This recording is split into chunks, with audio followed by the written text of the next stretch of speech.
सत्सङ्गत्वे निस्सङ्गत्वं निस्सङ्गत्वे निर्मोहत्वं निर्मोहत्वे निश्चलतत्वं निश्चलतत्वे जीवन्मुक्तिः पुनरपि जननं पुनरपि मरणं पुनरपि जननी जठरे शयनम् इह संसारे बहुदुस्तारे कृपया पारे पाहि मुरा 78வது ஸ்லோகம் 538வது நாம மகாவராக.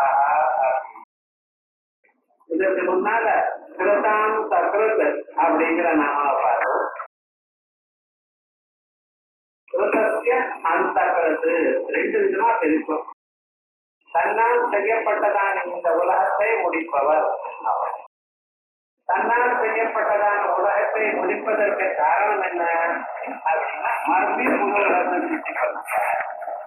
உலகமானது மறுபடியும் மறுபடியும் மாறி மாறி வந்துட்டு இருந்தாதான் ஜனங்களுக்கு வெவ்வேறு சந்தர்ப்பங்கள் கிடைக்கும்.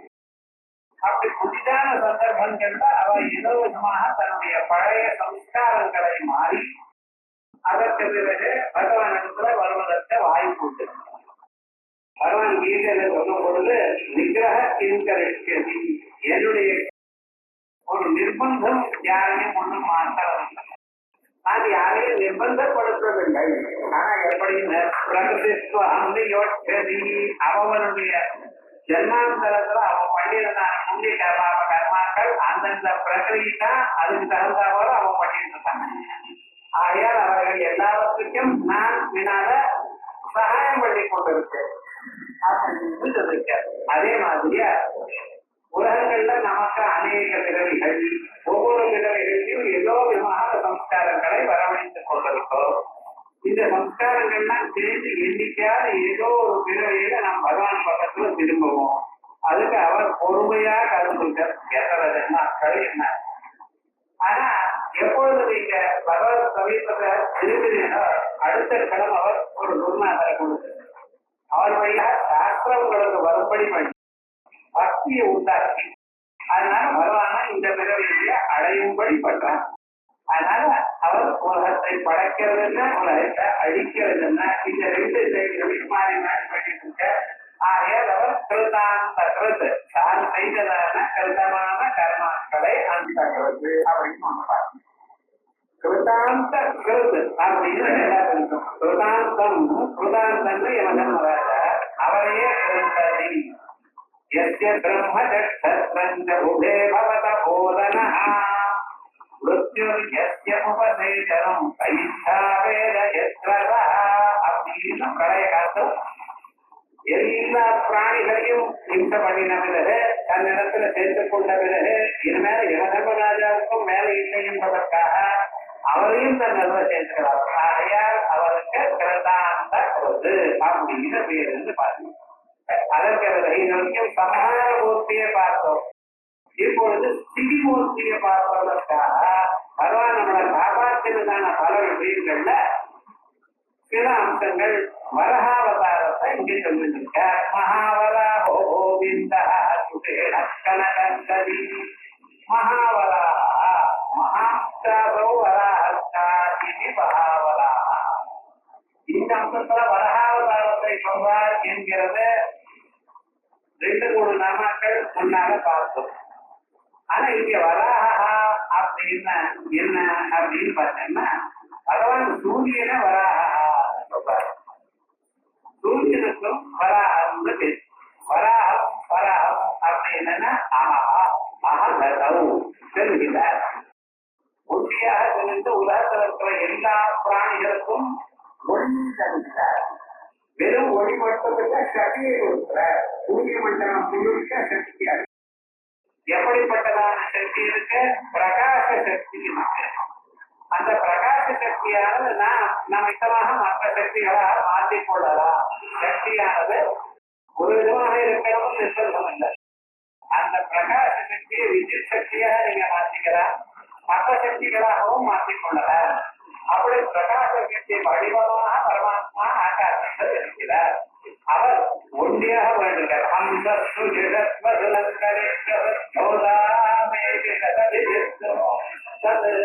அப்படின்னு ஏக ஹம்சா, வேற இன்னும் சொல்லுவா இல்லை. அப்படி துணை இல்லாம ஆகாசத்துல ஒவ்வொரு நாளும் உதித்து ஒவ்வொரு நாளும் அர்ப்பணித்திருக்கார். இவ்வளவு உதிக்கிறதுக்காக நமக்கு அபரிமிதமான சக்தியை கொடுத்து கொண்டிருக்கார். அவருடைய சக்தியினால்தான் லோகத்துல சகல பிராணிகளும் வாழ்ந்து கொண்டிருக்கார். அதோடு மட்டுமல்ல, உங்களுக்கு வேண்டியதான ஆகாரங்களுக்கு வேண்டியதான சகல விருட்சங்களோ ரசைகளோ கொடிகளோ அத்தனையும் அவருடைய கிரணங்கள்னால்தான் வந்து கொண்டிருக்கிறேன். அப்படிப்பட்டதான இந்த சூரியன் ரொம்ப பெரியவராகவும் வரனாகவும், வரம்னா உயர்ந்தவராகவும் ஆகாசத்தில் நடந்து ஆகாசத்தில் சென்றிருந்த காரணத்தினால் அவருக்கு மகாவரா. இப்படிப்பட்டதான ஆதித்ய ஸ்வரூபமாக வருவதற்காக அவருக்கு மகாவரா. இது ஒரு அம்சம். மகாவராகான் முன்னால சொன்னதான வராகமா எடுத்தாருங்கிற அபிப்பிராயத்தையும் கொள்ளலாம். இந்த ரெண்டாவது கோவிந்தா, கோபிகி வாணிபிகி விந்ததே கோவிந்தா. வேத மந்திரங்களால் போற்றப்படுபவர். கோசந்தத்துக்கு வேதங்கள் இந்த கௌஹு கௌஹு காமதுகானித்தம் அப்படின்னு வேத மந்திரங்கள் எல்லாமே பரவான ஸ்தோத்திரம்.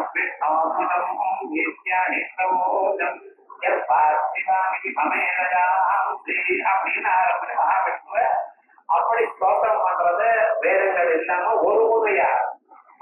அப்படிப்பட்டதான அவர் வேதங்கள்னால சப்தங்கள்னால வேதங்கள் நித்திய சப்தங்கள்னால போற்றப்படுவதால் அவருக்கு கோவிந்தா. இது ஒரு சாதாரணமான மதம். அவருக்கு கோவிந்த பட்டாபிஷேகம் நடந்தது.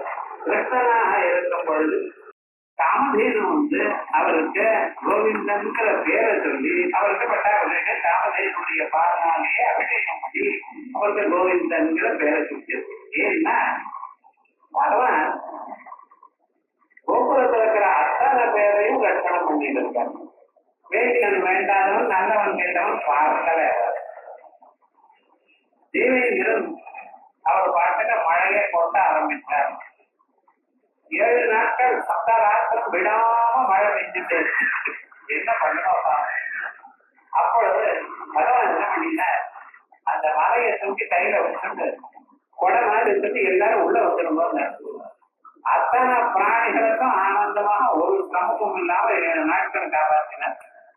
அதற்கு பிறகு இந்த ஸ்டாக்கெல்லாம் ஆயிட்ட மழை விடாம கொண்டுட்டே இருந்தா வழி இல்லை.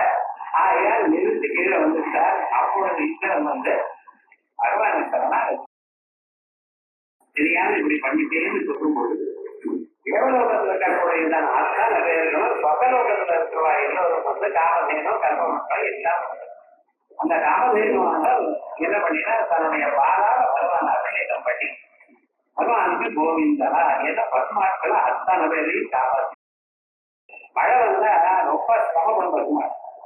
அத்தனை பசுமாடுகளையும் காப்பாற்றினாருந்தவா. அதனால ரொம்ப தன்னுடைய இனத்தை காப்பாற்றினால்தான் சந்தோஷமான கோவிந்த பட்டாபிஷேகம். அந்த பட்டாபிஷேகம் தான் கிடைக்கும். ராஜ்ய பட்டாபிஷேகம் கிடையாது. ஏன்னா எது சாபம் அவளுக்கு ராஜ்யம் கிடையாது. சத்திரியனா இருந்த போதிலும் கிருஷ்ணாவதாரத்தில் அவருக்கு ராஜ்ய பரிபாலனம் கிடையாது. ஆக அவருக்கு பட்டாபிஷேகம் பண்ணணும்னு கோவிந்த பட்டாபிஷேகம் பண்ணினார். சரித்திரம் விசேஷமான ஒரு சரித்திரம். இது கேட்டதுனாலே சகல புண்ணியங்கள் ஏற்படுங்கிற அபிப்பிராயத்துல கோவிந்தான்னு 2வது அர்த்தம். கோபி வாணிபிகி விந்ததே கோவிந்தா. கோபி வேத வாக்குகள்னால துதிக்கப்படுகிறவர். யார் கோவிந்தான்னு. அதோட கோவிந்த பட்டாபிஷேகம் பண்ணினதுனால வேதம். 2வது வேதி வேதாந்த வாக்கியா கோவிந்தா. வேதாந்த வாக்கியங்கள்னால சுவாத்தியாய சித்ததேவதாரம் பிரயோக அப்படின்னு சொல்றது. அப்படி வேதாந்த வாக்கியங்களை தினந்தோறும் நம்ம கேட்டதுனாலேயே இஷ்ட தேவதா சாட்சாத்காரம் வரும். இது எந்த தேவதையாலும் நினைக்கலாம். பிள்ளையாளர் ஆரம்பிச்சா அனுமார் பரியந்தம் எந்த தேவத்தை ஆரம்பிச்சாலும் சுவாத்தியாயாது தினந்தோறும் வேதாந்த வாக்கியங்களையும் வேத வாக்கியம் படித்துக் கொண்டே இருந்தீர்களானால் இஷ்ட தேவதா சம்பயோகா உங்களுக்கு இஷ்டமான தெய்வத்தை நீங்க கண்ணால பார்க்கலாம் அப்படின்னு சாஸ்திரம் சொல்றது. அப்படி வேதாந்த வாக்கிய வேதாந்த வாக்கியங்கள்னால அறியப்படுபவர். வேதாந்த வாக்கியங்கள் பிரம்மத்தை தான் சொல்றது. கிருஷ்ணனை எப்படி செய்ய முடியும் அப்படின்னு பார்க்கணும். நினைக்கிறாங்கன்னா இந்த கிருஷ்ணன் தான் பூர்ணம் பிரம்ம சனாதனம், பூர்ணமான பரிபூர்ணமான பிரம்ம சொல்லுவோம். அந்த பிரம்மே ஒரு உருவத்தை எடுத்துக்கொண்ட கிருஷ்ணனாக வந்திருக்கு. சுத்த பிரம்மம் ஜனங்களுக்கு எல்லோருக்கும் சௌக்கியத்தை கொடுக்கணும் என்பதற்காக தான் கிருஷ்ணனாக அவதாரம் பண்ணுங்க. ஜன்மகர்மஜமே நித்தியம் பகவான் கீதையில் போட்டு என்னுடைய பிறவி மாயினால் ஏற்பட்டது.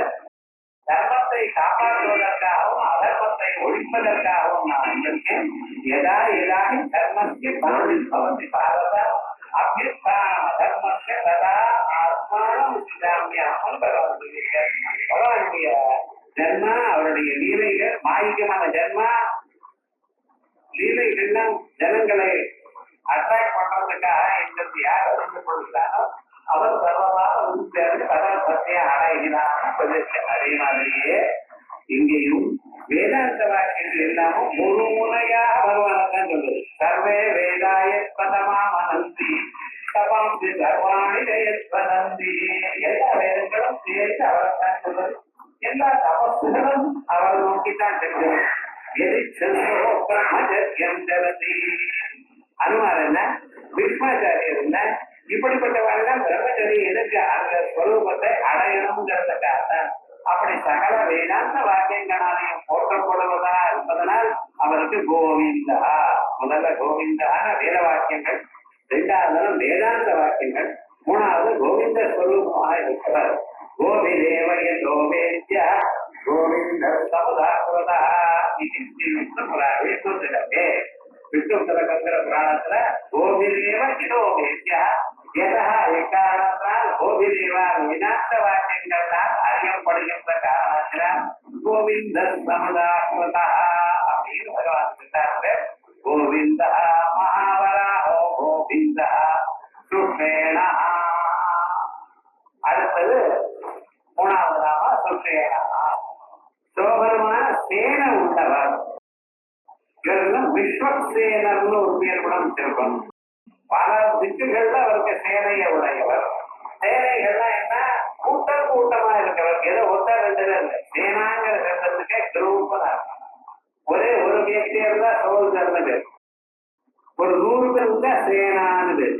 ஆர்மின்னு பேர். ஆர்மின்னு ஒரே ஒரு ஆள் வந்தார். ஆர்மின்னா தான் காடுன்னா நிறைய மரங்கள் இருக்கலாம். ஒரே ஒரு மரம் தான் அது மரம் தான் சொல்லணும். அதே விதமாக சேனாங்கிறத அவர் சுற்றி கணக்கணங்கள் நிறைய பசு கணங்கள், பத்திர கணங்கள், ஆதித்ய கணங்கள், இப்படி நிறைய கணங்களோட இருந்திருக்காங்க. அப்படிப்பட்டவர் அவர். அதனால சுஷேனா சோபனா சேனா. அவருக்கு பார்ஷதான்னு அவருடைய சைன்யங்களுக்கு பார்ஷத சைன்யம். அப்படி புத்து புத்தா நிறைய சைன்யங்கள் அவர் மேல இருந்துட்டே இருக்கு. ஆனா அந்த சைன்யங்கள்லாம் வெறும் அலங்காரம் தான். ஏன்னா இவருடைய சக்தியினாலே எல்லாம் போயிட்டே இருக்கு. பகவானுடைய சக்தியினாலேயே எதனால இருக்கக்கூடியதான சக்தியெல்லாம் ஆவர்த்தனம் பண்ணிட்டு இருக்க. இருந்தாலும் அவருக்கு பின்னால் நிறைய சேனை இருக்கு. அதை பார்க்கணும். ஜனங்களுக்கு போய் இவர் உண்டியா இருக்கலாம், எல்லா காரியங்களும் சாதிக்கலாம். இருந்தாலும் பின்னால் அவர்கள் பல பேர் இதற்காக காமிக்கலாம். அது ஒரு ஏன்னா எல்லோராலையும் ஜெயிக்கிறது ரூபா இருந்தாதான் நல்லது அப்படின்னு சொல்றது.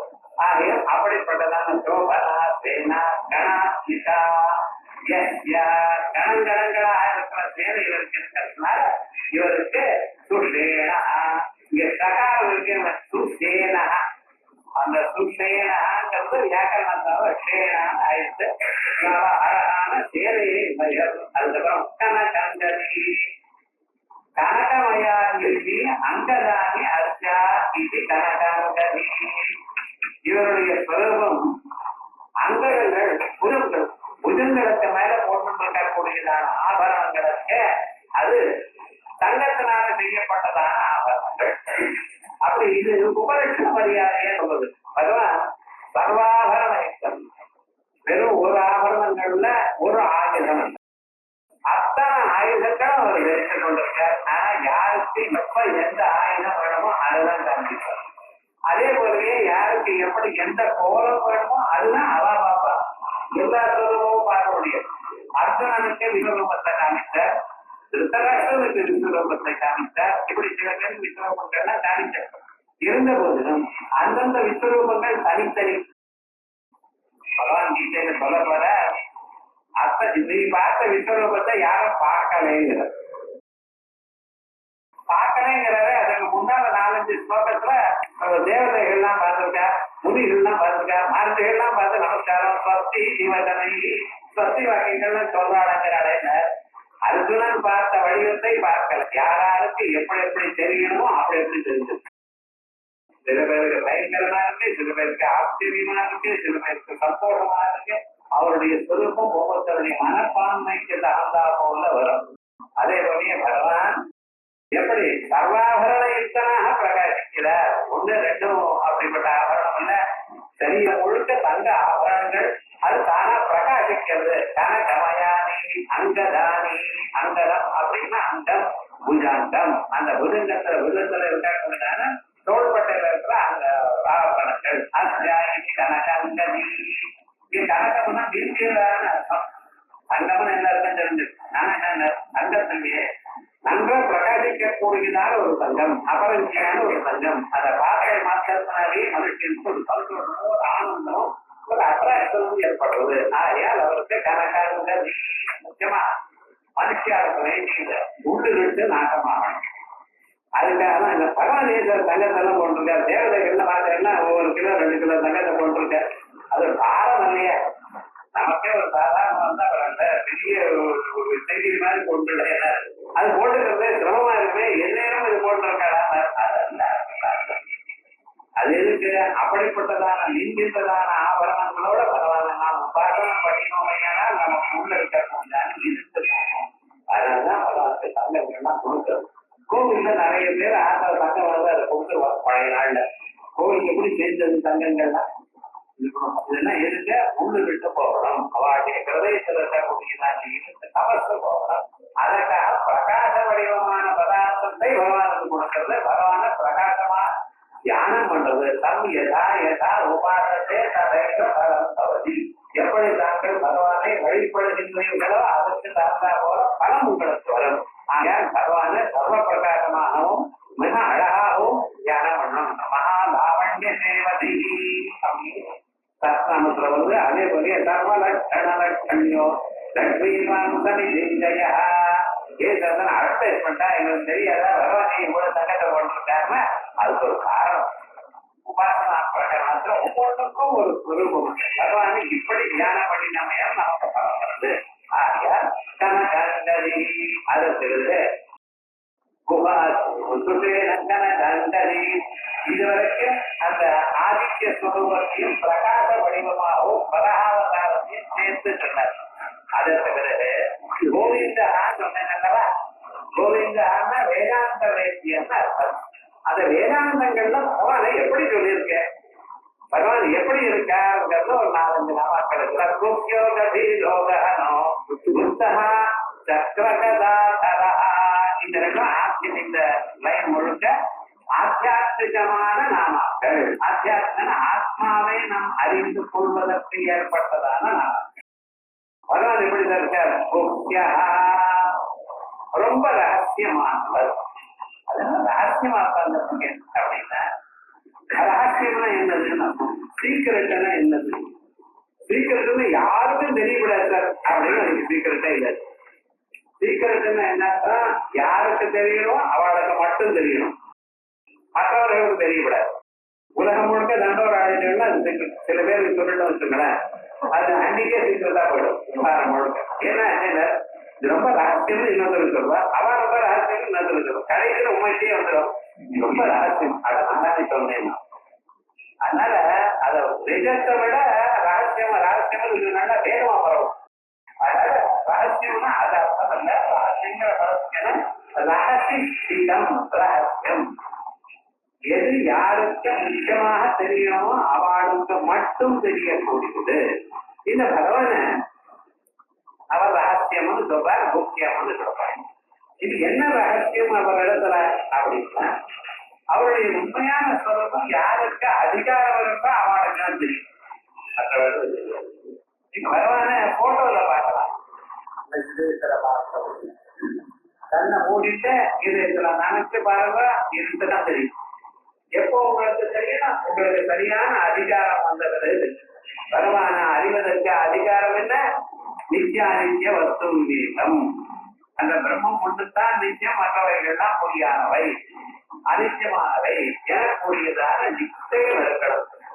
அதுக்கப்புறம் பகவானை தவிர உலகத்துல எந்த பதார்த்தமும் அழியக்கூடிய பதார்த்தம், விரும்பத்தக்கதான பொருள் இல்லை அப்படிங்கிற ஒரு வைராக்கியம். பிரம்மாண்ட விட்டாண்டம் எஜதான் மரபாண்டவர் அப்படின்னா விவேக சொல்றாங்க. இந்த பிரம்மாண்டம் போல இந்த பிண்டாண்டம் தெரியலையே விட்டு விடணும். உலகம் முழுக்க எல்லாமே அழியக்கூடியதான பதார்த்தம் தான்.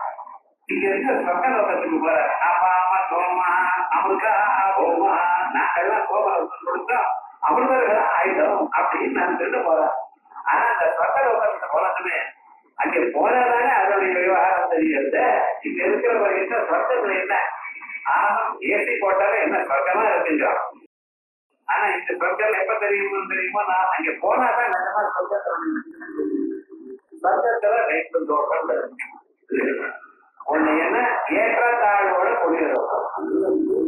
ஒரு யாகம் பண்றாரு ஒருத்தர், இன்னொருத்தர் 4 யாகம் பண்றாரு. 2 பேரும் ஒரே சொர்க்கம் விட நியாயமா? அப்ப என்ன பண்ணுவாரு? எல்லாருமே ஒரு யாகம் பண்ணி நிறுத்தி விடுவாங்க. அப்ப என்ன அதிகமாக நீங்க யாகங்கள் பண்ண அதிகமாக நீங்க முயற்சி இங்க பண்ணினா அங்க அதிகமான பலம் வரும்.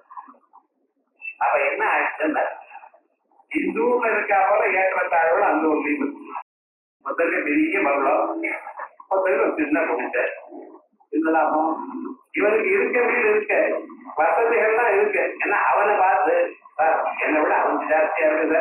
இந்த துன்பம் இவருக்கு இருக்கக்கூடியதான ஆனந்தத்தை அழிச்சு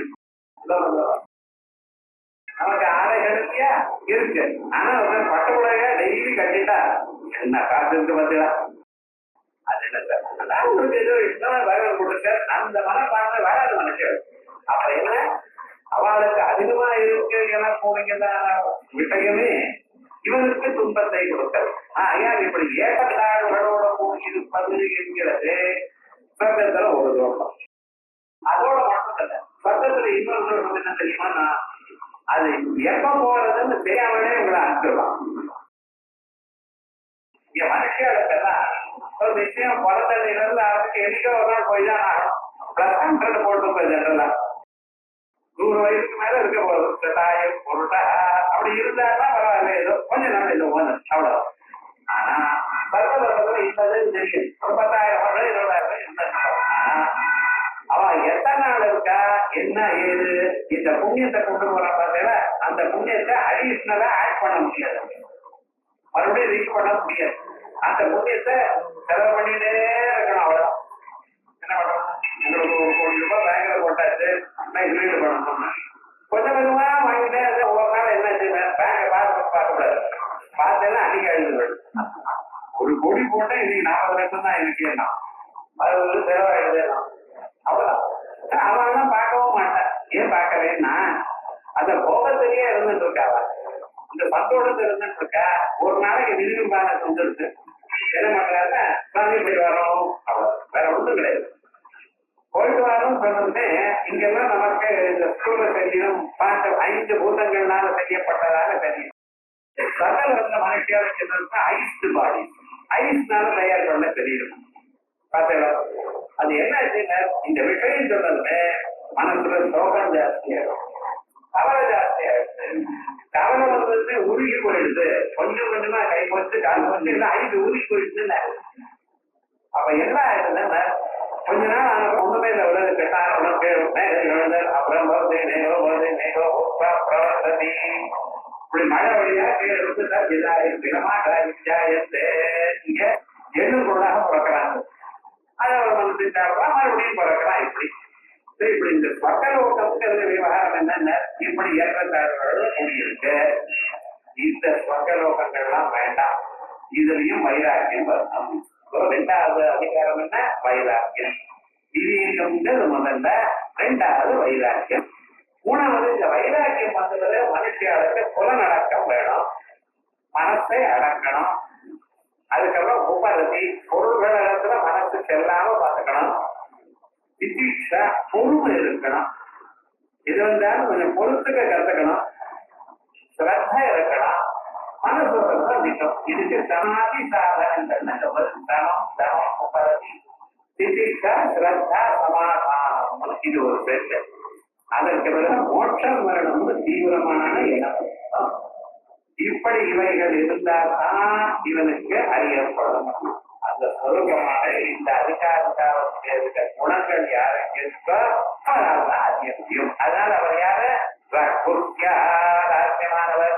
இது போட்டோவை பார்த்துக்கலாம், விக்கிரகத்துல பார்த்துக்கலாம், எதுவும் பார்க்கலாம். ஆனா உங்க இதயத்துல அவரை பார்க்கலையானால் உங்களுக்கு இந்த அதிகாரங்கள் இருக்கணும். அவளுக்கு மட்டும் அது தெரியும்னா அவருக்கு என்ன பேரு? குப்தியா ரகசியமானவர். அதுக்கப்புறம் ரகசிய உபனிஷத்வாது. அவரை எப்படி தெரிஞ்சுக்கிறோம்? ரகசிய உபனிஷத்துனாலே உபனிஷத்துனால்தான் அவரை அறிய முடியும். புராணங்கள் இருக்கு, வேதங்கள் இருக்கு, அவருடைய சொரூபத்தை காட்டுகிறது. ஆனா அந்த சொரூபத்தை இப்பிறவையில நீங்க இதயத்தில் அவரை பார்க்கறதையானால் அவரை நீங்க ரகசிய உபனிஷத் வாயிலாகத்தான் அடையணும். அந்த உபனிஷத்துகள்னா உபனி சத் உபா சமீபத்தில் நீ நிச்சயமாக அந்த தத்துவத்தை எடுத்து சொல்வதனால் அதற்கு உபனிஷத்து என்று பெயர். அந்த 10 உபனிஷத்தில் இருப்பதால் ரகசியமான உபனிஷத்து. அந்த உபனிஷத்தின் வாயிலாக தான் அவர் அறியப்படுவார். சரி, அவர் தான் ரகசியமா இருக்கார், முக்கியமா இருக்கார். எங்க இருக்கார்? இதய குகைக்குள்ள இருக்கார். யோவே தரிதம் குஹாயாம் பரமேப்யோ அப்படின்னு அவர் நம்ம இதயத்துக்குள்ள இருக்கிற குகைக்குள்ள இருக்கார். அதனாலதான் அவருக்கு குகன்னு வருது. சுப்பிரமணிய சுவாமி குகன்னு ஏன் பேர் வச்சிருக்கா? இதய குகைக்குள்ள இருக்க. அந்த இதய குகைக்குள்ள இருக்கக்கூடியதான பரப்பொருளை அறிவதற்காக நமக்கு ஒரு வழி வேற சொல்லியிருக்கு. உங்களுக்கு அந்த குகைக்குள்ள செல்வதற்கு வழியை நான் காட்டுறேன் அப்படின்னு. எப்படிப்பா போகணும்? முதல்ல உங்க சரீரத்திற்கே இந்த ஸ்தூல சரீரம் இதுதான் முதல் கோட்டை. இந்த முதல் கோட்டையை தாண்டி அதுக்குள்ள போகலாம். இந்த முதல் கோட்டையில அன்னமய கோட்டம், அன்னத்தினால உண்டாடுறாங்க. அந்த பட்சி மாதிரி இருக்கிறதுக்கு அதுல தலைங்கிறது முதல்ல ஒரு பாகம், 2 கையும் 2 ரெக்கை, கழுத்துல இருந்து மத்திய பாகம் வரைக்கும் பட்சியினுடைய மத்திய பாகம், உங்க காலெல்லாம் அதுக்கு அதனுடைய பின்புலம். இப்படி நினைச்சிருக்கோம். அப்படி நினைச்சிருந்த பிறகு இந்த அன்னமய கோஷத்து கூட பிராணமய கோஷம் ஒண்ணு தான். இதே சைது இதே கலர் இதுக்குள்ள இருக்கு. அன்னமய கோஷத்துக்குள்ள பிராணமய கோஷம், அதற்குள்ள மனோமய கோஷம். ஏன்னா மனசு சரீரம் முழுக்க வியாபிக்கிறதுல அந்த மனசு தீர்மானம் பண்ணும் பொழுது அதுக்கு புத்தி விஞ்ஞானமய கோஷம். அந்த விஞ்ஞானமய கோஷத்துக்குள்ளேயும் ஆனந்தமய கோஷம் இருக்கு. இந்த ஆனந்தமய கோஷத்துக்கிட்டதான் நம்ம தூக்குறோம். அந்த ஆனந்தமய கோஷத்தை தாண்டி தூக்குறோம். இந்த ஆனந்தமய கோஷத்துக்கும் உள்ள இப்பன்னா 5 கோஷங்கள் சொல்லிட்டேன். ஒரு கோட்டைக்குள்ள 5 ஆவரணங்கள். முதல்ல அன்னமய கோஷம், பிராணமய கோஷம், மனோமய கோஷம், விஞ்ஞானமய கோஷம், ஆனந்தமய கோஷம். அந்த ஆனந்தமய கோஷத்துக்குள்ளையும் உள்ள சர்வாந்தரமாக ஒரு பரமாத்மா இருக்கிறார். அவர் தான் யோகே நரீதம் குஹாயாம். அந்த குகையானது உங்களுக்கு எப்படி ஒரு பட்டணம் மாதிரி அதுக்குள்ள ஒவ்வொரு எப்பொழுதாகவும் சொல்லி ஆனந்தமய கோஷம் சொல்லி அதுக்கும் உள்ள சர்வாந்தரமா எல்லாத்துக்குள்ள ரகசியமா இருக்கா. அதனால அவருக்கு முக்கியம் குஹாயாம் இதய ஆகாசத்தில் ஒவ்வொருத்தருடைய இதய காசு. அதனால ஒருத்தர் சகலமான பதார்த்தங்களுடைய இதய காசத்தையும் அவர் இருக்கார். ஒருவரே எல்லா இடத்துலயும் இருக்கார். ஆனா உள்ளையும் வெளியிலையும் எங்கேயும் பார்த்தா அவர் எழுதிக்கிற சபாக்கியோக்கியதா அப்படின்னு பாக்கியத்திலையும் இருக்கா, சரீரத்துக்கு வெளியிலையும் இருக்க, உள்ளேயும் இருக்க. ஆனா நம்ம உள்ளேயும் வெளியிலையும் எங்கேயும் அவரை பார்க்கல. எப்படி சார் பார்க்கறது? உபனிஷத்துகள் சொன்ன பிரகாரமாக அதுக்கு வேண்டியதான அதிகாரத்தை பெற்று முதலில் நீங்க இதயத்துக்குள்ள அவரை பார்க்கலையானால் பிறகு எங்கும் அவரை பார்க்கலாம். அதுக்கப்புறம் எப்பொழுதும் எங்கும் அவரை பார்த்து கொண்டே இருக்கலாம். அதனாலதான் அவருக்கு முக்கியமானது. அதனால அந்த இதுக்குள்ள அதுக்காக தான் பேரு ரகசியோபா குணாயாம் ஹிருதயாகாசே நிகிதா இதுவா கௌசியா. ஹிருதயத்துக்குள்ள இருக்கா சார், நம்ம போய் பார்த்துருவோம் சார் அப்படின்னு சொன்னா அவளை பார்க்கறது அவ்வளவு லேசு இல்ல. கபீரா ஆழமானவர். இந்த சமுத்திரத்துக்குள்ள நிறைய முத்துக்கள் கிடைக்கும், நிறைய பழங்களும் கிடைக்கும். ஆனா அது உள்ள சாதாரணமா மேலோட போறீங்கன்னா கிடைக்காது. நல்ல உள்ள ஆழத்துல நீண்டு உள்ள போகணும். எந்த அளவுக்கு ஆழமா போறோட அவ்வளவு ஜாதி ரத்னங்கள் கிடைக்கும். அதனால அதுக்கு ரத்ன கர்ப்பம்னு ரத்னாகரம் ரத்னாகரமான சமுத்திரம். அப்படிப்பட்டதான் அந்த முத்துகளும் பவளங்களும் நமக்கு கிடைக்கிறமையான உள்ளூர் ஆழ்ந்து போகணும். அதே போல இவர் எல்லா ரத்னங்களும் உயர்ந்ததான ஒரு ரத்னம். இவரை அனுபவிக்கிறதுக்கு இதயத்துக்குள்ள ஆழமாக நம்ம போகணும். இதையுமே தெரியலையே நமக்கு.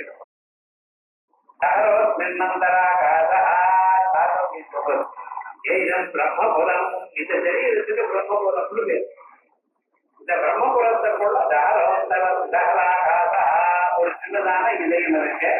அந்த இதயத்துக்குள்ள ஒரு ஆகாசம் இருக்கு. அங்கே போய் தேடணும் அவரை.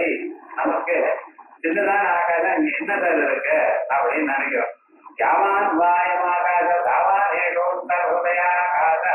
இங்க வெளியில இருக்கிற ஆகாசம் இருக்கு. அது எத்தனை இருக்கோ அத்தனையும் உள்ள இருக்கு. நீங்க வெளியில பார்க்கிற எல்லா பொருள்களும் உங்களுடைய மனதுக்குள்ள இருக்கு. அது பீஜஸ்யம் சரிமந்திரோ ஜெகதிதம் பிராணம் விகல்பம் புனா. நீங்க எதுல வெளியில பாக்குறீங்களோ அதெல்லாம் உள்ள இருக்கு. இங்க வெளியில இல்லையோ அவைகள்லாம் உள்ள இருக்கு. இல்ல சார் இப்படி சொல்றேன். 10 வருடம் ஆனப்புறம் என்ன வரப்போறதோ அதே உங்க இதயத்துல இருக்குங்கிறது. அத்தனையும் உங்க ஹிருதயத்துக்குள்ள பிரமிச்சமாக இருக்கு. அதனால அந்த பிரம்மஸ்வரூபம் அவ்வளவு உயர்ந்து. அப்படிப்பட்டதான் அந்த ஸ்வரூபத்தை தாங்கள் பார்க்கணுமையானால் என்ன பண்ணும்? கம்பீரமான ரொம்ப ஆழமா இருக்கக்கூடியதான ஸ்வரூபத்தை அதை அடைவதற்கு உங்களுக்கு என்ன வேணும்? ஒரு சமுத்திரத்துக்குள்ள நீந்தி போகணும்னு சொன்னா அவனுக்கு ஒரு தைரியம் வேண்டாமா? ஒரு முயற்சி வேண்டாமா? ஒரு அபியாசம் வேண்டாமா? அதே போல உங்களுக்கு ஏதோ ஒரு நாளைக்கு வந்து பார்த்துட்டு ஒண்ணும் ஏன்னா உங்களுடைய பாப்பம் எவ்வளவு இருக்க மரமறையா இருக்கு. ஆனா ஒண்ணு பக்தியோட நீங்க பண்ணல இதனாலதான் அடையும். வேற வழி கிடையாது. எத்தனை பிறவைகளானாலும் தெரிவிக்கொண்டுதான் வழி. ஆகையால் பகவான நம்பி சிறப்பையோட நீங்க பண்ணிட்டே இருக்கிறவையால அந்த ஸ்வரூபத்தை இப்பிறவையில நிச்சயமாக அவர் அடைய முடியும். எமேவ ஏக வருணம் தேதேன சத்யா சத்யைத ஆத்மா விவருணதே தனும் ஸ்வாம். இந்த பரம்பொருள் தான் எனக்கு சரணம். நான் இதை இப்பிறவையில அடைச்சுத்தான் மற்ற பதார்த்தங்கள் எனக்கு வேண்டியதில்லை எனக்கூடியதான தீர்மானமான எண்ணத்துடன் பகவான் சரணாகத்தை அடைத்தவனுக்கு நிச்சயமாக அந்த பகவான் தன்னுடைய ஸ்வரூபத்தை காட்டுவார். இவருடைய தனு புஷ்பம் தன்னுடைய ஸ்வரூபத்தை தானே காட்டுகிறார். ஆகையால் அப்படிப்பட்டதான அந்த பரமாத்மாவுக்கு கபீரந்து. எந்த வீரம் ஞான ஐஸ்வர்ய பல வீரியாதி கம்பீரா. ஞானம் இன்னது அல்லது சொல்ல முடியும். நமக்கு ஏதோ கொஞ்சம் 20-30 வருஷம் சிரமப்பட்டு எனக்கு தெரியும் சாருங்கிறது. அதையும் அடுத்த கேள்வி கேட்கல சந்தேகம் தான். இத்தனை உலகத்துல எத்தனை மக்கள் இருக்காரோ எத்தனை பிராணிகள் இருக்காரோ அப்பாவாளுக்கு என்ன தெரியுமோ அத்தனையும் அவருக்கு தெரியும். அப்ப அவருடைய அறிவு பாருங்க. அதோட எத்தனை ஜென்மாக்கள் எத்தனை பேர் போயிட்டு அவாட்டி அறிவுலாம் அவர்கிட்ட இருக்கு. அத்தனை பிராணிகளுடைய அறிவும் அவர்கிட்ட இருக்கிறதுனால ஞானத்துக்கு சொல்ல வேண்டாம். ஐஸ்வர்யம் ஐஸ்வர்யமா நீங்க சொல்ல வந்து காசுன்னா வச்சுக்கோம். உங்க காசு உங்களுக்கு கொடுத்தது அவர் போட்ட பிக்சர். அப்ப உலகத்துல எத்தனை பேருக்கு எவ்வளவு கொடுத்துருக்காரு, இன்னும் அவர்கிட்ட எவ்வளவு பேலன்ஸ் இருக்கு. உங்கள்கிட்ட கொடுத்தாலும் அவரு தான். அப்ப ஐஸ்வர்யம் அவருடைய ஐஸ்வர்யம் நீங்க கணக்கிட முடியுமா? அவ்வளவு ஐஸ்வர்யம். அதுக்கப்புறம் பலம் பராக்கிரமம் இது சொல்ல வேண்டாம். எல்லாமே அவருடைய சொரூபம் தான். ஆகையா இந்த பூமியை ஒரு கொம்பாக எடுத்து வராவதாரத்துல காமிச்சு கொடுத்திருக்காரு. இதுக்கு இவ்வளவு பலம் இருக்கு. திருவிக்கிரமாவதாரத்துல உலகம் முழுக்க வியாபித்து தன்னுடைய பராக்கிரமத்தை காண்பித்திருக்கார். ஆகையால் அப்படிப்பட்டதான அந்த பரமாத்மாவை கம்பீரமா ஆழமானவர். ஞானம், ஐஸ்வர்யம், பலம், வீரியம், ஆதிதி, கம்பீரா. கம்பீராங்கிறது கம்பீரா, கம்பீரமானவர். இப்படி துக்கியோ கம்பீரா. அதுக்கப்புறம் அவரை அடைவது ரொம்ப சிரமம். கம்பீரா கம்பீரா. அப்ப சுத்தமான மனசு வந்தா அவர் அடையலாம். அது இல்லாத போனால் அவரை அடைய முடியாது. அவருடைய பெருமைப்படி வாக்குக்கும் மனசுக்கும் எட்டாதவர். நம்ம சாதாரணமாக ஒரு பொருளை அறிகிறமையானால் நாம் அறிவது புலன்கள்னால. புலனாலதான் நமக்கு அறிய முடியும். கண்ணால பார்த்து அறிகிறோம், காதால கேட்டு அறிகிறோம், மூன்றாக வாழ்ந்து அறிகிறோம். புலன்கள் வேலை செய்யலைன்னா அறிய முடியாது. இந்த புலன்களும் 5 தான் இருக்கு நமக்கு. இந்த 5 புலன்கள் வாயிலாக சப்த, ஸ்பர்ஷ, ரூப, ரச, கந்தம் இதான் வரும். ஆனா அந்த பகவான் என்ன இந்த 5க்கும் தாண்டி இல்லை. அசப்தமஸ்பர்ஷமரோபமம் ஜெயம் ததா அரசம் நித்யமகர்தவஸ்தயது அனத்யனந்தம் மகத்பரம் திருவம் இதாயதம் யோத்தி முக பிரபுச்சதே. அப்படின்னு இவைகளை தாண்டி இருக்கக்கூடியதான அவரை உங்க புலனால அறிய முடியாது. புலனால் அறிய முடியாதுன்னா மனசனாலே அறிய முடியும். ஏன்னா மனசு தனியா வெளியில போகாது. புலன்கள் தான் வெளியில போய் விஷயங்களை கொண்டு மனசுக்கு கொடுக்கும். மனசு இது அதோட கலந்து அது பண்ணலாமா இது பண்ணலாமான்னு இருக்கும். ஆனா விவகாரம் என்னென்ன, புலன்கள் இல்லாத போதான் மனசு ஒரு காரியமும் பண்ணாது. புலன்கள்னால அறிய முடியல. புலன்கள் முன்னோங்க விஷயத்தினால மனசுனாலையும் அறிய முடியல. அப்ப அவரை எப்படி சார் அறியறது? அவரை அறிஞ்சாத்தானே மோட்சம் சொல்றேன். அதுவா அதான் சொல்றேன். இந்த மனசுக்கு ஒரு குவாலிட்டி இருக்கு. சாதாரண மனசுனால அறிய முடியாதுதான் பரம்பொருள. ஆனா அதே மனச நீங்க ட்ரெயின் பண்ணலையானால், அதுக்கு தகுந்த மாதிரி அதுல விசேஷமான குணங்களை சம்பாதிச்சு கொடுக்கலையானால் அந்த மனசு இதை பார்க்கும். மனசு பொருளாக ஒரு உருவத்தை அடைந்து அந்த உருவம் வழியாக பார்த்தலையானால் இந்த சுரூபத்தை பார்க்கலாம். ரொம்ப சிறிதா இருக்கிற கண்ணால பார்க்க முடியாது. மைக்ரோஸ்கோப் வச்சுட்டு பார்க்கிற இடம் வெகு தூரத்தில் இருக்கு. அந்த பொருளை பார்க்க முடியல. டெலஸ்கோப் வச்சு பார்க்கிற இடம் இருக்கு. அப்ப என்ன, எப்படிப்பட்டதான பொருள் இருக்கோ அதுக்கு தகுந்ததான ஒரு சாதனம் உங்கள்கிட்ட இருக்கிறதுனால அந்த சாதனத்தை கையாண்டு அப்புறை பார்க்கலாம் என்பது உங்களுக்கு தெரியும். அதே போல இதயத்துக்குள்ள சுத்தமா இருக்கக்கூடியதான பொருளாதார பார்க்கணும் என்பது உங்களுக்கு வழி என்ன, சாதனம் மனசுன்னு ஒண்ணுதான். ஆனா சாதாரண மனசு இல்ல, அது ட்ரெயின்டு மனசா இருக்கணும். ரத்த வியாபாரம் இருக்கிறதுல டைமண்ட் மாஸ்டர் அவர்கிட்ட கொண்டு போனீங்க. அவர் என்ன பண்ற, நீங்க எது ரொம்ப உயர்ந்ததான என்ன நீங்க ரொம்ப அழகா இருக்க அப்படின்னு கொண்டு போனேன்னா அதை பார்த்துட்டு நான் எழுதி அப்படி இருக்கிறேன். என்ன கவிஞர் சாதாரண டைமண்ட். இன்னொன்னு ரொம்ப மோசமா இருக்கு, பார்க்கறதுக்கு அழுக்க. அதை எடுத்து கிளாஸ் டைமண்ட் இந்த வாங்கி இந்த நல்லது இதுல தோட்டமே இல்லைங்க. பார்க்கறதுக்கு நல்லா இல்லைங்க. உங்களுக்கு அப்படித்தான் தெரியும். அத பட்ட சீட்டை கட்டினீங்கன்னா ஜொலிச்சு வரும். அது ப்ளூ ஜாக்கெட் பிடிக்கும். அப்பதான் ப்ளூவா இல்லையே ப்ளூவா இல்லையே சீக்கிரம் போட்டதான் ப்ளூ ஆகும். நமக்கு அவ்வளவுதான் ஞானம். அது என்ன அவருக்கு தெரியல. அப்ப என்ன, அந்த ரத்தத்தை பார்த்த மாத்திரத்தினால் அவருக்கு இது மிக விருந்துதான் ரத்தம், இது சாதாரண ரத்தம் எப்படி தெரியுமா? அதே போல உங்க மனசுக்கும் ஒரு டெஸ்ட் வைக்கலாம். வேதாந்தங்களை கேட்டு கேட்டு குரு சுஷ்ரூஷை பண்ணி அந்த மனசுக்கு இந்த உயர்ந்ததான சூட்சமான பொருளை அறியக்கூடியதான திறமையை கொடுக்கும். அதனால சூட்சமயா சூட்சம தரிசனி, அதி சூட்சமான ஒரு பொருளை சூட்சமான பொருளை பார்க்கக்கூடியதான ட்ரைனிங் இருக்கிற மனசுனால அதை பார்க்க முடியும். அதான் திருஷ்யதே அக்ரியா புத்தியா சூட்சமயா சூட்சம தரிசனி. ஏகாக்கிரமான ஒரு பாயிண்ட் இருக்கக்கூடியதான மனசு உங்களுக்கு வேண்டும். அது எப்படி சார்? அதுக்காக தான் விசுவாசம் ஆரம்பிச்சிருக்கோம். அதனால அவர்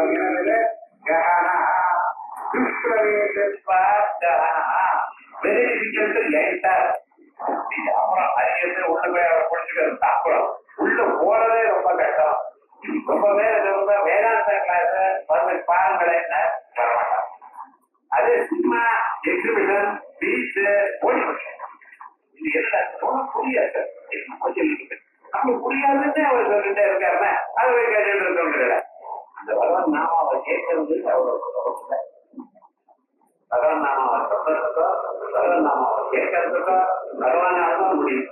ஆகையா நீங்க கேட்கணும்னு வந்து உட்கார்ந்ததுன்னு உங்க இதயத்துல பகவான் உட்கார்ந்து இருக்காரு. அவருடைய ஸ்வரூபத்தை அவரே இருக்கிறார். அது நாமம் தான். நம்ம கேட்கிறோம்னு சொல்றதோ கேட்கிறதோ சொல்லும்படி கூட்டுவதோ எல்லாம் பகவான்.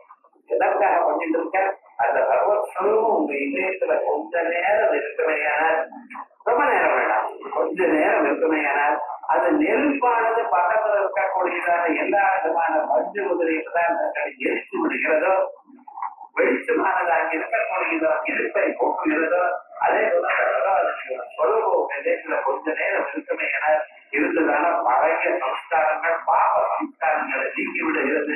மறுபடியும் மனசுல அந்த வகம் போகாது. அதுக்காகத்தான் அவருக்கு என்ன பேர் வச்சிருக்கேன், கஹனா. ரொம்ப கேட்டவர் அவர் அவசாத்திரைய பாவா பாவசாத்வித்வா கஹனோவா. நம்ம எல்லோருக்கும் 3 அவஸ்தைகள் இருக்கு. அவஸ்தை என்ன தமிழ பெரிய அவஸ்தையா போயிடுச்சு, ரோதனையா போயிடுச்சு அப்படின்னு அந்த அவஸ்தை. அவஸ்தான்ங்கிறது சம்ஸ்கிருத வரும். நிலைன்னு நமக்கு 3 நிலைகள் இருக்கு. என்ன நிலைகள்? காலமே எழுதுகிறோம், முழிச்சுட்டதுல இருந்து ஆரம்பிச்சு ராத்திரி தூங்குற பணியில ஒரு நிலை. இதுக்கு ஜாக்கிரத நிலையில. இந்த ஜாக்கிரத நிலையில நம்ம என்ன பண்ணிட்டு இருக்கோம், நம்ம எந்த இருக்கக்கூடியதான 19 உருப்படிகளும் அப்பப்ப இஷ்டமா உபயோகப்படுத்துகிறோம். என்னது? கண்ணு, காது, மூக்கு, நாக்கு, தோல். இதை உபயோகப்படுத்துறதா இல்லையோ? காரணம் எழுதுறதுல ஆரம்பிச்சு விடாம பண்ணிட்டு இருக்கு. அதே போல பாணி, பாத, பாயு, உபஸ்தம், பாக்கு, வாய். சில பேர் பட்டாணி சாப்பிட்டுட்டே இருக்காங்க. வேண்டாம் வேண்டாம் நிறுத்தவே மாட்டேன். ஒன்று பேசிட்டே இருக்கணும், இல்லை சாப்பிட்டே இருக்கணும். அப்படி சில பேர் இருந்திருக்காங்க. 2 வேண்டாங்கிறது. அந்யாவாதோ விமுண்டதா பேசுவார்கள். அதே போல ஆகாரம் சாப்பிடுங்க, வேண்டிய சாப்பிடுங்க, சாப்பிட்டே இருக்காது. ஏதோ ஒரு 2 வேலை 3 வேலை அவ்வளவு. ஆனா விவகாரம் என்னன்னா சில பேர் குறிப்பிட்டு கூடாது. இது 2வது. அதே போல கை, காலு, ஒண்ணுக்கு 2க்கு போகும். இதை உபயோகப்படுத்தும். அதோட மட்டும் பிராண, அபான, தியான, உதான, சமானம். 5 காசு. 3 காசு உள்ள எழுதுரு, வெளியில விடுறது. சரீரம் நீங்க உட்கொண்டதான பதார்த்தங்களுக்கு அது சரீரம் முழுக்க சுற்றி கொண்டே இருக்கு. அப்பப்ப நிக்கல் வருது. இவைகள்லாம் எது? இந்த 5 காசுகள் பட்டி கொண்டே இருக்கு. ஒவ்வொரு வயது கேட்ட மனசு இப்படி பண்ணலாமா, அப்படி பண்ணலாமா, இது பண்ணலாம். ஏதோ சின்ன விவகாரமா இருந்தாலும் அது மாறிட்டே இருக்கு. டிவி வந்து ஒரு சேனல் பார்த்து அது 2-3 சேனல் மாற்றி அப்புறம் நான் திரும்பி விடுவோம். ஏன்னா இதை பார்க்கலாமா அது பார்க்கலாமா இருக்கும். எல்லா விஷயத்திலும் ஜனங்களை பார்த்தாலதான் தெரியும். அப்படி நோட் பண்ணணும். அப்படி இருக்கு அதை பார்க்கணுமே. அதை பார்த்துட்டு அது நல்லா இருந்து படி இங்க வரும். இது நல்லா இருந்து அங்கே வந்து மறுபடியும் அங்கேயிருந்து திரும்பி இங்க வரும். அது இதுக்கு மனசு சரி ஏதோ ஒன்று குறையிட்டோன்னு இவனை பார்த்து தீர்மானம் பண்ணாலும் அதுல சுற்றி இது. அதுக்கப்புறம் பார்த்தான எல்லா பொருளையும் ரகசியமா உங்க மனசுலயே ஞாபகம் வச்சுக்கிறது. அதுக்கு சித்தம்னு இருக்கு. எந்த ஒரு விஷயத்தையும் நீங்க சொல்லணும்னா செய்யணும்னா இந்த நாங்கிற எண்ணத்தோட தான் ஒரு ஸ்டாண்ட் போட்டாங்க. நான் பார்த்தேன், நான் நினைத்தேன், நான் ஓடினேன், நான் நினைத்தேன், நான் நோட் பண்ணிட்டேன். இதை நானும் சொல்லாம இருக்க மாட்டேடா. சொல்லாதான் நான் இருக்கேன். பார்த்தேன் அப்படின்னு இதுதான் யாருன்னு நான் தான் சார் பார்த்தேன்னு சொல்றேன். அவன் தான் அவன் பார்த்தான்னு சொல்றேன். இந்த நான்ங்கிறது நீங்க சொல்லாத ஒரு நாள் இருக்கு. டோட்டலி 19 உருப்படிகள் ஏதோ முகா 19 உருப்படிகளை கையாண்டதுக்கு காரணம் எழுந்து ராத்திரி தூங்குறாங்க. இதுல என்ன பண்ணிருக்கு, கிராசாயத்தை பார்த்து கொண்டே இருக்கு. சூட்சமான விளையாட்டம் தெரியாது உங்களுக்கு. அப்ப இதுக்கு ஜாகிரத நிலைகள் இது எங்க இருக்கு, உலகத்துல இங்க இருக்கு. ஆகையால் உங்களுக்கு விஸ்வன்னு பேர். உலகத்துல இருக்கிறதுனால உலகம்னே பேர் உங்களுக்கு. விஸ்வரூபாஜாகரணி, விஸ்வரூபமான ஜாகிரத் காலத்துல இருக்கு. அதுக்கப்புறம் போதும் சார் அப்படின்னு நினைச்சிட்டு தானா படுக்க போறேன். படுத்துட்டு போறதுமே பாருங்க, அது ரொம்ப டயர்ட். அப்படியே படுத்துட்டு சொல்றேன், பண்ண போயிட்டாச்சு சொல்றேன். தூக்கம் வந்து டக்குன்னு என்னாச்சு தெரியுமா, நான் ஒரு சொப்னம் வந்து சொப்னம் எப்படி பார்க்கறாங்க, எத்தனை தரமா சொப்னம் பார்த்துருக்கோம். அந்த மேட்ரிக்ஸ் சொப்னா ஒன்னொருத்தருக்கு தெரியும், வேதாந்த சொன்னா தான் தெரியும். எப்படி சார் சொப்னம் பார்க்கலாம், சொப்னம் வேணும்னு நினைச்சா வரமாட்டேங்குது. வேண்டாம் நிம்மதியா தூங்குறோம் நினைச்சதுன்னா அன்னைக்குதான் சொல்ல டக்கு டக்குன்னு வரும். அது வேற என்னடா பயமுறுத்துறாரு சொப்னம் வரும். அவரே பிராணம் விட்டா போல சொல்லும். அது அவனுக்கு எப்படி இருக்கும் பதிலா, அப்படியே பிராணம் விட்டா போல எல்லையே மக்கள் விட்டாங்க ஏதோ பண்றா போது அவனுக்கு வந்துச்சுன்னா அடையப்பா இதுவே அன்னைக்கு தூக்கம் இல்லை அவருக்கு. தூக்கமா இருக்காது, வேண்டாம் போட்டான் முடிச்சு விட்டாரா அப்படி சொப்னம் வருது சார். எப்படி சொப்னம் வந்தது, நம்ம மனசுக்குள்ள அநேக விதமான சம்ஸ்காரங்கள், நீங்க பார்த்ததான சம்ஸ்காரங்கள். அந்த சம்ஸ்காரங்கள் எல்லாம் என்ன ஆயிடுச்சு, மறுபடியும் அதை தானா மைண்ட் ஸ்கிரீன்ல ப்ரொஜெக்ட் பண்ணி கொடுத்து இந்த சம்ஸ்காரங்களை, இந்த நெகட்டிவ் இருந்து அது மறுபடியும் காப்பி எடுத்துக்கிறது போட்டோ, அதே மாதிரி நீங்க எப்பப்போ பார்த்ததான விதைகளை மறுபடியும் ப்ரொஜெக்ட் பண்ணிக்கிறது. இது ஸ்வப்னம் இன்னொரு. இந்த ஸ்வப்னத்துல தைஜசமான உங்களுடைய மனசுக்குள்ள இருக்கக்கூடியதான 5 பூதங்கள்ல இந்த பிரகாசம் ஒளி எனக்கூடியதான கூட்டமானது அதுதான் அதை காட்டுகிறது. சொர்ணத்துல இருக்கக்கூடியதான பொருள்களை காட்டுகிறது. ஏன்னா அங்க சூரியன் இல்ல, வெளிச்சம் எது ஆஃப் பண்ணிட்டு லைட் ஆஃப் பண்ணிட்டு ராத்திரி தூங்கிருக்கேன். 0 லைட் கூட வேண்டாம்னு தூங்குறல, ரோட் லைட் வந்து அதை கரெக்டாக வேற போட்ட மரத்தே விடல, ஒன்றும் தெரியவே தெரியக்கூடாது, இருக்குலயே இருக்கணும், அப்பதான் நல்லா தூங்க முடியும் அப்படின்னு நினைக்கிறேன். மாவட்டோட லாரி மேல படுத்துட்டு அப்பாடு தூக்கலாம், சூரியன் படித்தோம் அவன் தூக்க கேட்ட இருந்தாதான் தூக்கம் வரும் இவன் நினைச்சிருக்கேன். என்னடா அதுன்னா கொஞ்ச நேரம் ஆனதுமே சந்திரன்ல சூரியன் இல்ல, வேற எந்த ஒளியும் இல்லை. ஆனால் மத்தியானம் 12 மணிக்கு அப்படியே போறா போல இவருக்கு சொப்பம் வருது. எந்த ஒளியில உங்களுக்கு எந்த வெளிச்சத்துல நீங்க இந்த சொப்பனத்தை எல்லாம் பார்த்து சொப்பனத்துக்கு பொருள்களை பார்த்து அதான் சார் உங்க ஆத்மஸ்வரூபம். இப்ப தெரியுது ஆத்மா சொப்பிரகாசம்னா ஆத்மா ஒளி வடிவம்னு சொல்ற எப்படி இருந்தது, அப்படி பார்த்த பொழுதும் சொப்னத்துல இவர் பார்த்த பொருளை பார்த்தாரே தவிர எந்த மொழியில பார்த்தாலும் கவனிக்க மாட்டேங்கிறது. அடுத்ததுல சொப்னம் வரும் பொழுது ட்ரை பண்ணி நீங்க சொப்னத்துல வரும் பொழுது அதை மறந்து போயிடுச்சுதான் இது கவனிக்க போதான். ஏன் சொப்னத்துல பொருள் காணப்பட்டது, பொருள் எதுனா விளக்கப்பட்டதோ அவ்விளக்கை நம்ம பார்க்கலை. அந்த விளக்கு தேஜஸ்வரூபம். அதனால்தான் விஸ்வரூபாஜாகரணி ஸ்வபந்தி தைஜசாத்மிகா, சொப்னஸ்வரூபத்துல தைஜரூபமா இருக்கும். இதுவும் ஆயிடும். அதுக்கப்புறம் என்ன மறுபடியும் இந்த கனெக்டானது அப்படி இதயக்குள்ள இந்த கனெக்ஷன் இந்த கிராஸ் பாடி இந்த ஸ்தூல பூத உடலோடவும் மனசு வழியும் சம்பந்தம் எடுத்து மனசுலதாங்க நான் எல்லா மெமரி எல்லாம் இருக்கு, சித்தமும் சொன்னேன், அகங்காரமும் போயிடுது. அது மனசுக்குள்ள எல்லாம் உள்ளவே பரமாத்மாக்குள்ள போனதுன்னு நானுங்கிறதே கிடையாது. முடிச்சுட்டு இருக்க நான் அது பண்ணுவேன் இது பண்ணுவேன் அப்படிங்கிற சொப்னத்துல நான் பார்த்தேன். தூக்கத்துல என்ன ஆச்சு இருந்தா தானே நானே கிடையாது, நானும் சொல்லவே இல்லை. முடிச்சுட்டு பிறகு நான் தூக்கினேன்னு சொல்றேன். நான் தூக்கினேன்னு சொன்னேன்னா அது தூக்கம் இல்லை. நான் தூங்கிட்டு இருக்கேன், என்ன தூங்கிட்டு படுத்துட்டியா படுத்துட்டேன், கண்ணை மூடிட்டியா போனது கண்ணை மூடிட்டேன், தூக்கம் வருதா வருது, தூங்கிட்டியா தூங்கிட்டேன்னு சொன்னான்னு வச்சுக்கலாம். என்ன அர்த்தம் தூங்கினானா அர்த்தம் இல்லை. அப்ப என்ன நான் என்கிறத மறக்கணும், நான்கிறதும் மறந்துடுறதோ அப்ப என்ன பிரம்மம் ஒன்றுதான். இந்த நிலை 3 நிலைகள் எல்லோருக்கும் வருது. அது அந்த சொப்னங்கள் எல்லாம் அப்பப்போ வரும், உங்களுடைய கையில இல்லை. ஆனா பகவான் அதை உங்களுக்கு கொடுக்கற போன ஜென்மாவில மனசுனால மட்டும் சில கர்மாக்களை பண்ணிக்கலையா, அதை அனுபவிக்கிறதுக்கு மனசுனால்தான் அனுபவிக்கணும். அதனால சொப்பனத்தை கொடுத்துருக்க. இப்படி மனுஷியாருக்கு எல்லாருக்கும் 3 நிலைகள் இருக்கு. ஞானிக்கு இந்த 3 நிலையும் இல்லை. ஞானம் வந்து இருக்குன்னு வச்சுக்கோங்களேன், ஒரே வெளிச்சம் தான் எப்பொழுதும். இந்த 3 நிலைகள் இருக்கு. இந்த 3 நிலைகள்லயும் ஒருத்தர் காமனா இருக்காரு, அதை நம்ம கவனிக்கல.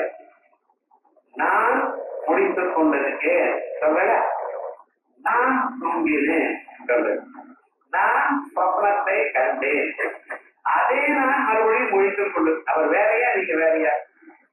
தூங்கினால் வேற, முந்தினால் வேலையோ? ஒத்துக்க மாட்டேன். ஏன்னா தூங்கினால் வேறன்னு சொன்னேன்னா அப்ப அவன் பாட்டுக்கு அவன் தூங்கிட்டு இருக்க உமக்கு என்ன சார்? நான் தூங்கினேன் எப்படி வரா? நான் தூங்கினேன், நானே முடித்துக் கொண்டிருக்கேன், நான் தான் யாரோ சொப்னத்தை பார்த்தேன், என்ன நீனே சார் கஷ்டப்படுறேன், யார் யாரான பார்த்தேன் அப்படின்னு சொல்லுவேன்.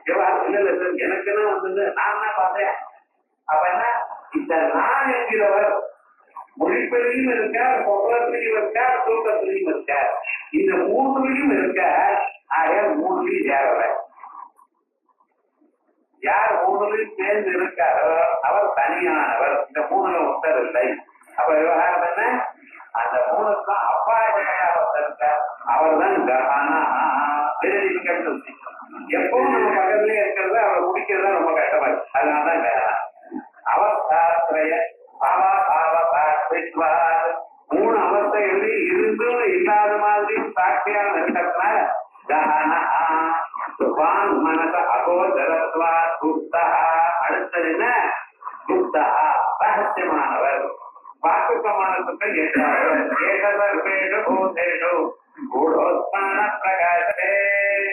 எல்லா பிராணிகளும் இருக்கார், ரகசியமா இருக்கார். ஆகையால் அவரை அறிய முடியவில்லை.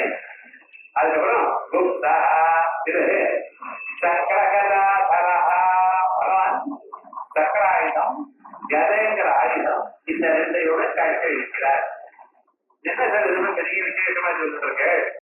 சக்கரத்தை கதை இருக்கின்ற விசேஷமா? சக்கரம் என்ன சொல்றது?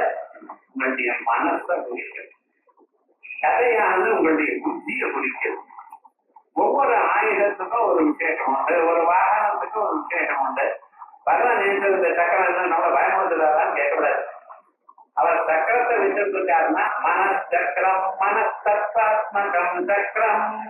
அந்த விஷ்ணு சக்கரமானது எப்படி சுத்தி கொண்டிருக்கோ அதே மாதிரிதான் நம்ம மனசும் சுத்தி கொண்டே இருக்கு. ஒரு இடத்துல நிக்கலை, எங்கெங்கேயோ ஓடிக்கொண்டே இருக்கு. இங்க உட்கார்ந்து ஆதரவு கூட்டி வந்தோமா இல்லையா, பண்ணிட்டு வந்தோமா இல்லையா,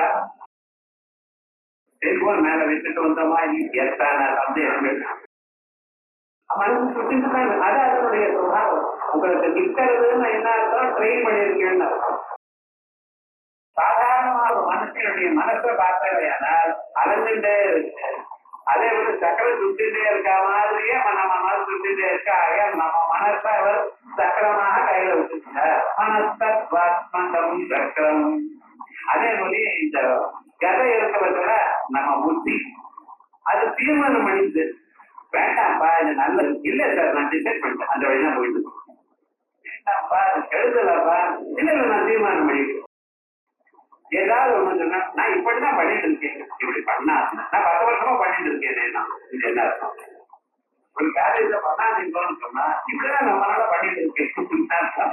அது அந்த புத்தி அது தான் பண்ணினது ரைட் அப்படின்னு ஒரு மனசுல ஒரு புத்தியில தீர்மானம் இருக்கிறத அது சாஸ்திரம் தான் அது போகடிக்கும். ஆனா சாஸ்திரம் பக்கம் திரும்பாது அந்த புத்தி.